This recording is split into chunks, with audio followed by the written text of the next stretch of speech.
How would you like an extra 20 yards from the tee with the stick the driver? Because I think I can give you that. It's a request that I've had quite a bit over the years coaching. You know, golfers often come in and say, Chris, I just love a little bit more distance with the drive. What can you give me that's going to give me that quick boost in yardage? And there's two things I found in my coaching, and I've kind of recently had them sort of backed up with some other professionals as well, that are really going to help you do that. One is in the takeaway, one is in transition. Let's get started. The first one is actually getting some energy into the golf swing early. I was told as a junior golfer, and you might well have been told this as well with the driver, that the best way to start your golf swing, specifically looking at the club head, is to keep it low to the ground and have it moving slow, low and slow. That was what I was told as a junior golfer. That's your driver swing thought, low and slow. It makes a lot of sense. Get off to a nice smooth start. We don't get any aggressive movements early on. Makes a lot of sense, but it's not what we see the best players do. And it's not great for distance. Have a look at Rory. Have a look at the world long drive champions if you want to have a look at an extreme version. There is no low and slow away from the golf ball. There's force, there's energy. And I recently had some time with a really great coach, Steve Furlong. We went through this and he was speaking very much about this, getting some energy into the golf swing early on. Now, where does the energy come from? Well, it's got to go into the golf club. It comes from you, it comes from your body. So what I'd love you to do, if you want an extra 20 yards, this is going to give you, let's say 10 of those, is think about when you're over the ball, just moving. Just keep your feet moving, because you're about to try and move at some speed and some force. So you keep moving left and right, keep the club moving. And then when you're about to start, I want you to start your golf swing with a little bump of pressure into your trail side. Now, we don't want to get this mixed up with a sway. I'm not advocating that your head drifts off the golf ball this way, but when you're ready to move that club away, it should be a bit of a bump across to the right, a bit of a pressure shift, and actually putting some energy into that golf club quite early. Your takeaway can be a lot quicker and it can have a lot more force than you actually think. And the crazy thing is, when I've done this with students, they very rarely widen their dispersion.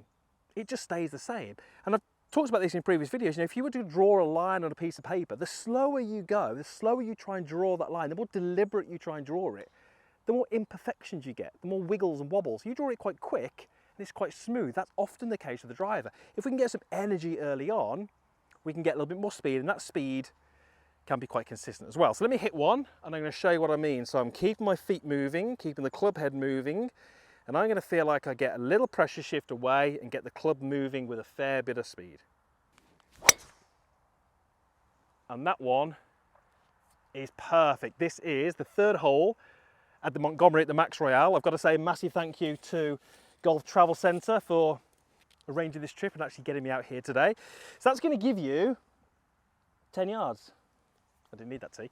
So what is the second little tip? Well, I'm going to use an alignment stick. This is going to highlight it. I'm going to put this through my belt loops. And I'm going to use the driver to represent what my shoulders are doing. So when we make a backswing, we turn our body.